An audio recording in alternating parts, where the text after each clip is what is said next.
Alors bonjour et bienvenue dans ce second problème, donc la correction du problème numéro 2 de la feuille de TD1, c'est-à-dire sur la non-existence d'une mesure Lebesgue sur l'ensemble des parties de R. Donc j'ai ici rappelé ce que c'était que la sigma additivité, mais pour l'instant on ne va pas le faire, c'est à ce niveau-là où on va montrer que si jamais ma fonction m est définie sur P de R, vérifie donc la mesure de cet intervalle-là, c'est égal à sa longueur, c'est-à-dire 1, et qu'elle est invariante par translation, alors elle ne peut pas être sous-additive, d'accord? Donc ça va tuer notre espoir, si vous voulez, de définir les mesures sur n'importe quel ensemble. Et donc c'est pour ça qu'on va devoir faire quelque chose de beaucoup plus petit que P de R, ce qui va être une tribu borélienne, mais on verra ça un petit peu plus tard. Donc on commence, on vire tout ça, c'est que de l'algèbre. Montrons que la relation R définie sur 0,1 ouvert en 1 par x est en relation avec y si x moins y est un élément rationnel, est une relation d'équivalence. D'accord? Donc je prends deux éléments là-dedans, de réels, là-dedans, x et y. Il se peut que la différence soit dans Q, il se peut qu'elle ne le soit pas. Voilà. Et on va voir si ceci est bien une relation d'équivalence. Let's go. Ok, ça c'était l'objectif. Bon. Hop. C'est dans l'autre sens, c'est mieux. Ok, donc pour montrer que c'est une relation d'équivalence, qu'est-ce qu'il faut? Il faut vous montrer les trois critères, vous savez, réflexive, symétrique et transitive. Allons-y pour réflexive déjà. Est-ce que x est en relation avec x pour tout x dans 0,1? Bien, je prends x quelconque dans l'intervalle 0,1, puisque c'est une relation là-dessus, d'accord? Je regarde, est-ce que x moins x, c'est-à-dire 0 est dans q? Bah oui, donc x est bien en relation avec x, d'accord? Donc à ce niveau-là, on sait que la relation R est réflexive. Est-ce que la relation R est symétrique? Pour ce faire, je prends deux éléments x et y dans 0,1 et je suppose que x est déjà en relation avec y. Moi, ce que je veux montrer, c'est que y est en relation avec x, donc je sais que si x est en relation avec y, je sais que x moins y est un rationnel. Mais bon, si un nombre est un rationnel, moins ce nombre, c'est aussi un rationnel, ok? Donc je sais que y moins x est aussi un rationnel, et là, ça me dit que y est en relation avec x, d'accord?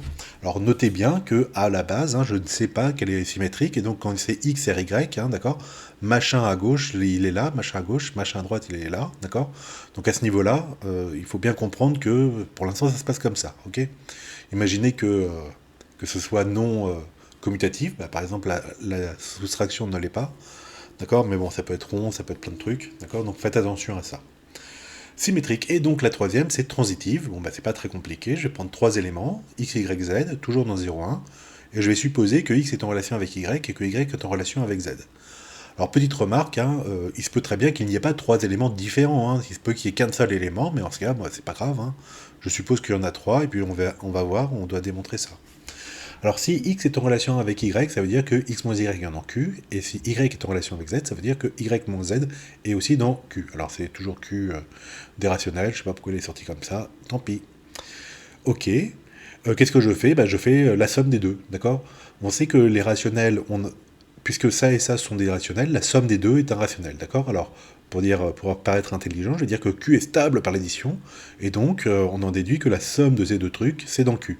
Sauf que là, vous voyez que j'ai moins y plus y, hop, il vire, ça fait x moins z. Donc x moins z est dans Q, et ceci, quand je regarde la relation, ça me dit que x est en relation avec z, d'accord? Voilà, et donc, R est une relation transitive ici, et donc c'est au total, c'est une relation d'équivalence puisqu'elle est symétrique, réflexive et transitive. Voilà. Ok, donc on va construire un ensemble A qui contient un unique élément de chaque classe d'équivalence. Donc A, en général, on appelle ça l'ensemble des représentants des classes d'équivalence. D'accord? C'est comme s'il y a un délégué de classe pour chaque classe. Ou dans mon truc là avec les poules, etc., il y a un cheval qui est le représentant des chevaux, une poule qui est le représentant des poules, etc. D'accord? Ok. Alors, pour tout Q dans un rationnel de 0,1, on définit AQ comme ceci. Alors, donc j'aime bien finalement cette notation-là d'informatique pour distinguer le fait que ça c'est une définition et du fait que là, par exemple, il faut démontrer que ce truc-là est égal à celui-là, d'accord? Ok, donc ça c'est ma définition de AQ, c'est donc l'ensemble des éléments des réels de 0,1, tels que si je soustrais Q, c'est dans A, donc c'est un de ces éléments de représentants, ou y moins Q plus 1 est dans A. Ok. Bon, alors c'est parti. Démontrons que Y appartient à Q si et seulement si il existe X dans A tel que ta, d'accord? Alors j'ai un si et seulement si, donc il va falloir faire si ceci alors cela, ou si cela alors ceci. Vous êtes d'accord? Let's go. Paf. Donc voilà Q.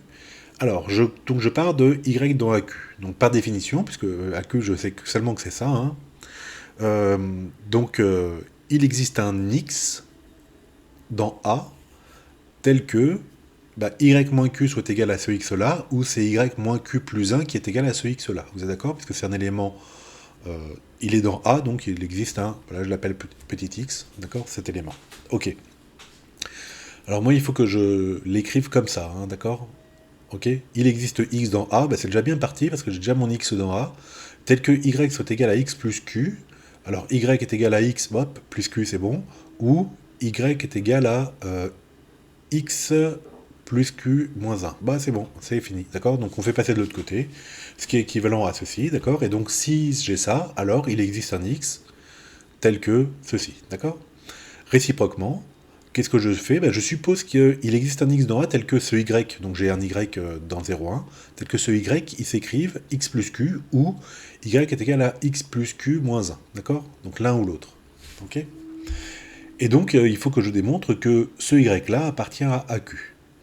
Ok, et AQ, je sais seulement que c'est ça, d'accord? Donc Y, il est bien dans 0,1 au départ, alors j'ai peut-être oublié de le mettre ici. Réciproquement, soit Y dans 0,1, et on suppose qu'il existe X comme ça, d'accord? Ok, alors, donc je vais passer le Q qui est ici, là, d'accord? Donc Y moins Q, c'est égal à X, c'est-à-dire c'est dans A, ou Y moins Q plus 1 est dans A, d'accord? Donc peut-être j'ai pas besoin d'avoir le X, enfin c'est ce qui m'est donné là, hein. Donc, dans les deux cas, qu'est-ce que j'obtiens? J'obtiens que Y est dans AQ. Pourquoi? Parce que AQ, c'est, par définition, c'est Y est dans AQ, si Y moins Q est dans A, ou Y moins Q plus 1 est dans A. D'accord? Et voilà. Donc, voilà. Donc, j'espère que vous avez compris comment on a fait cette double équivalence, hein. C'est pas double inclusion, c'est une équivalence. Voilà, c'est double implication, hein, puisque j'ai dit si ceci, alors ça, c'est une implication et l'autre implication. Voilà, c'était double implication ici. Voilà donc pour cette question 2A. Après, qu'est-ce que je dis? Donc, ainsi, nous pouvons écrire AQ est égal à A plus Q, c'est-à-dire le translaté de l'ensemble A. Donc, l'ensemble A, c'est l'ensemble de représentants par Q, inter 0,1, union A plus Q moins 1, inter 0,1. Ok? Alors, comme c'est pas très clair, j'ai préféré faire une diapo dessus. Donc je veux montrer ça maintenant. Je veux montrer que A c'est égal à. Donc c'était pas demandé dans l'exo, mais finalement je le fais. D'accord? Alors, pour montrer cette égalité-là, c'est une égalité de deux ensembles, donc je vais devoir utiliser la double implication, d'accord? La double inclusion. Ah, décidément, la double inclusion, ok? Alors allons-y. Je sais que Y est dans AQ si et seulement si il existe un X dans A tel que Y soit égal à X plus Q ou Y est égal à X plus Q moins 1. Donc ça veut dire quoi? Ça veut dire que Y est dans AQ, ça implique que... donc moi j'ai pris Y là-dedans et je veux montrer qu'il est là-dedans, d'accord? Donc ça implique que Y est dans A plus Q puisque X est dans A, d'accord? X est un élément de A, donc il est dans l'ensemble grand A translaté de Q, ou il est dans l'ensemble grand A translaté de Q-1, d'accord? Ok?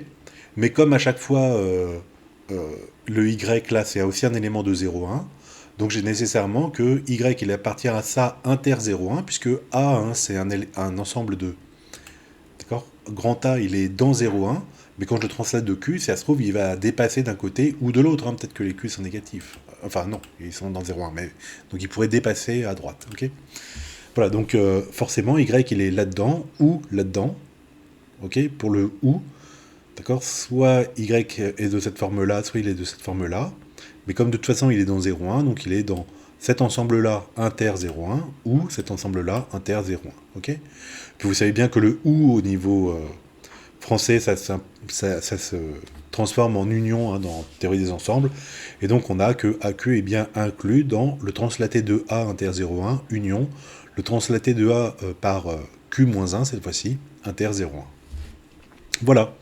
Donc là, j'ai montré que ceci est inclus dans ceci, d'accord? Et la réciproque, bon, bah, elle est assez évidente, hein, donc de la même pour la réciproque. Si jamais vous prenez un élément soit d'ici, d'accord? Bon, bah, c'est déjà un élément dans 0,1, d'accord? Puisque c'est inter 0,1, ok? Et puis après, vous regardez, c'est immédiat avec la définition de AQ, d'accord? S'il s'écrit A plus Q, alors il est là-dedans, et s'il s'écrit A plus Q moins 1, il est là-dedans aussi, ok? Voilà, donc je ne le fais pas la réciproque, mais c'est assez évident. Donc voilà, donc on sait que AQ, je peux l'écrire aussi comme ça, c'est-à-dire un ensemble qui est en l'occurrence le translaté de A par Q, inter 0,1, union, l'autre translaté de A par Q-1, inter 0,1. Bien. Bof. Voilà, donc j'ai expliqué ça, ben on est en 2B. Alors il faut démontrer justement que l'intersection de ces deux trucs-là, de lui et de lui, d'accord, alors j'ai pas mis trop de parenthésage parce que sinon on comprend plus rien, enfin moi je comprends plus rien, c'est vide, l'intersection des deux est vide, d'accord? Donc allons-y, comment est-ce que je vais faire pour montrer que l'intersection est vide? Bah écoutez, le plus simple, j'ai pas envie de trop m'embêter, c'est que je vais supposer par l'absurde qu'il existe un élément à l'intérieur des deux. Donc voilà, je suppose par l'absurde que l'intersection est non vide, et donc je prends un Y qui appartiendrait aux deux. Ça veut dire quoi? Ça veut dire que Y il appartient à ça, donc bah, comme il s'écrit dans A plus Q, il existe un A dans A tel que le Y qui soit égal à A plus Q. Vous êtes d'accord? Il est dans cet ensemble-là. Et puis il est aussi dans cet ensemble-là, donc il existe un A' dans grand A tel que Y soit égal à A' plus Q moins 1. Évidemment, les A et A', hein, c'est pas a priori les mêmes, hein, ce ne sont pas les mêmes, hein, a priori. Ok, alors qu'est-ce que je fais avec ça? Bah, comme j'ai Y égale machin, Y égale à truc, bah, je vais faire la différence, hein, d'accord? Donc qu'est-ce que j'obtiens en faisant la différence et puis en déplaçant les trucs de chaque côté, enfin bien, j'ai a priori que A' moins A est égal à 1, et 1 c'est un rationnel. Alors pourquoi ça m'intéresse? Eh ben, c'est parce que la définition de la relation d'équivalence, c'est que x moins y appartient à q, alors x est en relation avec y. Donc là, ça me dit quoi? Ça me dit que A est en relation avec A'. Ok? Mais ça, c'est absurde. Pourquoi? Parce que A et A', ce sont deux éléments de A qui doivent être différents parce que, vous voyez ici, hein, d'accord, ils ne peuvent pas être égaux, hein, d'accord. A plus Q est égal à A' plus Q moins 1. Si A égale à A', ça va pas. Ça fait 1 égale à A moins 1, ça marche pas, d'accord. Donc A doit être différent de A'. Et c'est absurde parce que, comme ce sont... ils sont dans la même classe d'équivalence, pardon, ils sont en relation, donc ils sont dans la même classe, et grand A ne contient qu'un seul élément de chaque classe. D'accord? Donc pourquoi il contient les deux qui appartiendraient à la même classe? Donc ça c'est absurde, et donc bah, on sait que l'intersection est vide. D'accord? Ils sont unis, donc l'intersection de ces deux ensembles est vide. Ok. Voilà pour la question 2B. Question 3, montrons que l'union pour tous les Q donc rationnel de 0,1 des ensembles AQ, ça fait exactement 0,1. Alors, ici, bah, c'est pareil, une égalité de deux ensembles, d'accord, un ensemble avec un autre ensemble, on va procéder par double inclusion. Donc allons-y, alors dans quel sens je suis parti? Bah oui, on raisonne par double inclusion.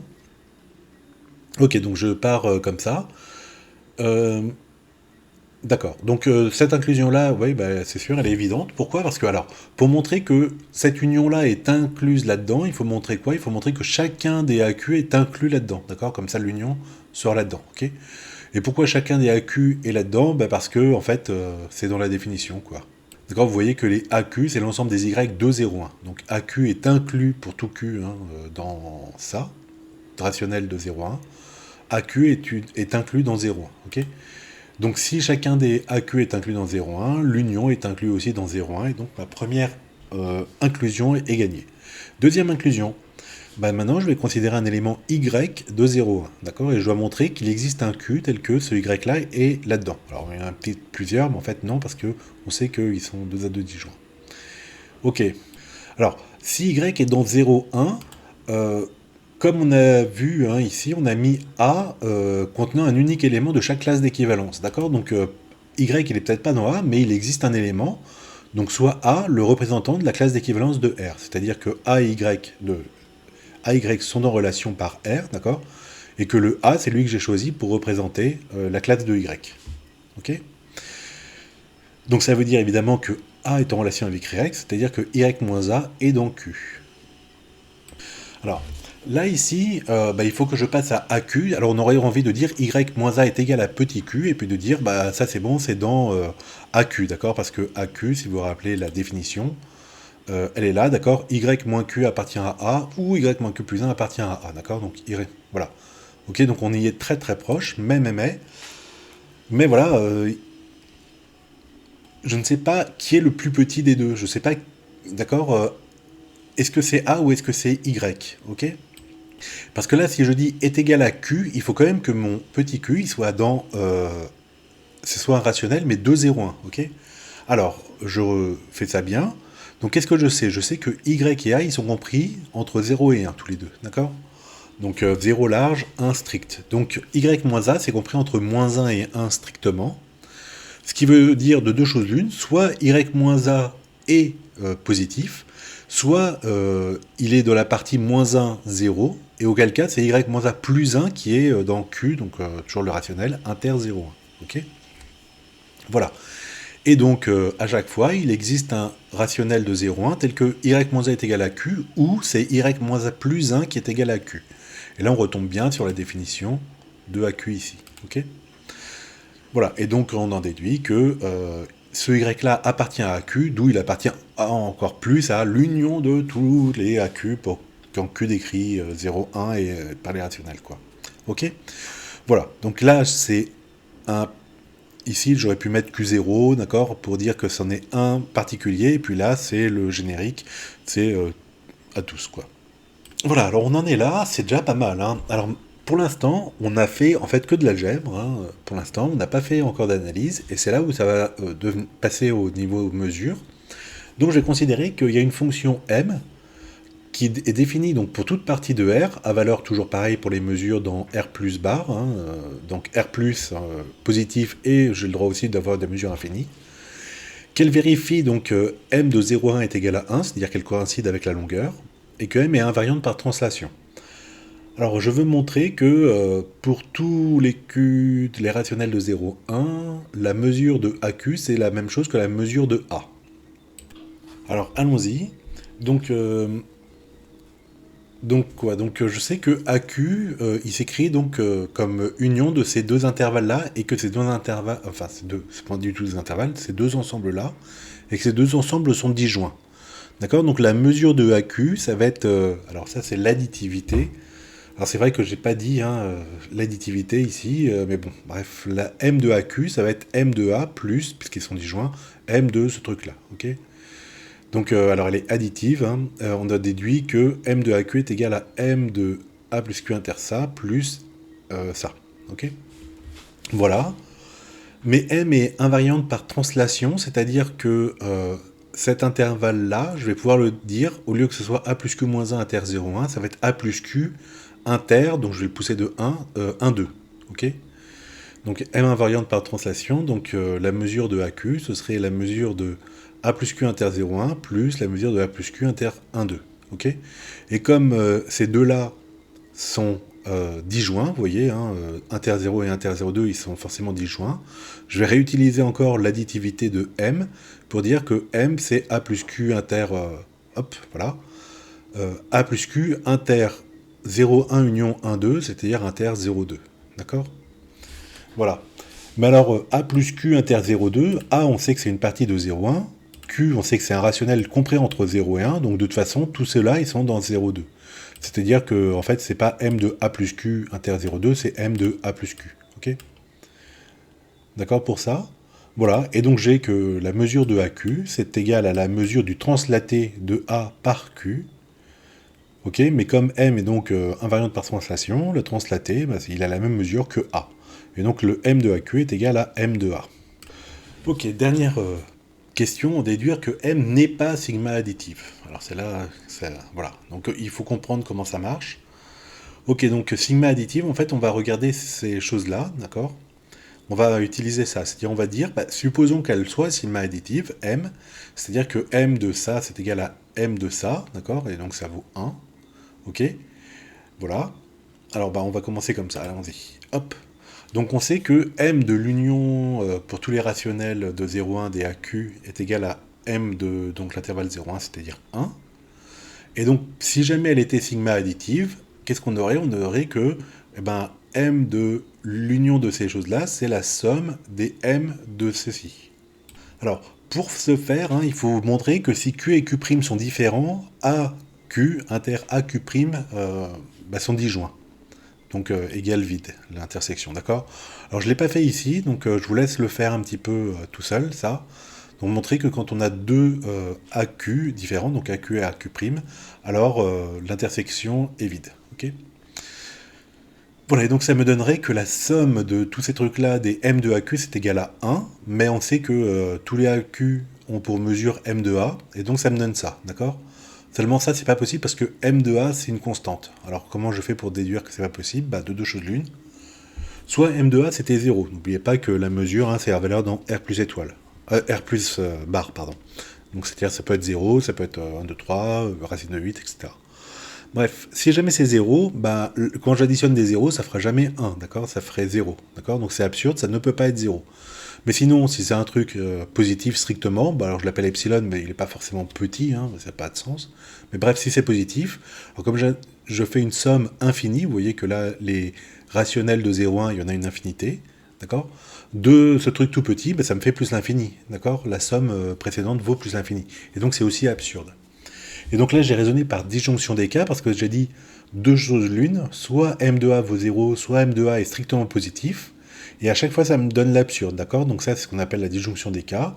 À chaque fois, bah, ça me donne l'absurdité, et donc j'en déduis que, que M n'est pas sigma additive, ok? Voilà, donc pour bien comprendre, hein, on suppose que, en fait, à ce niveau-là, ouais, on suppose que elle est sigma additive et on doit en déduire ici une contradiction.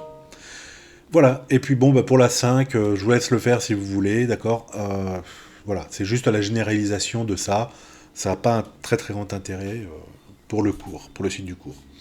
Voilà, j'espère que vous avez compris à peu près tout ça. Et si ce n'est pas le cas, bah, vous me le direz dans le TD. Allez, bon courage à vous!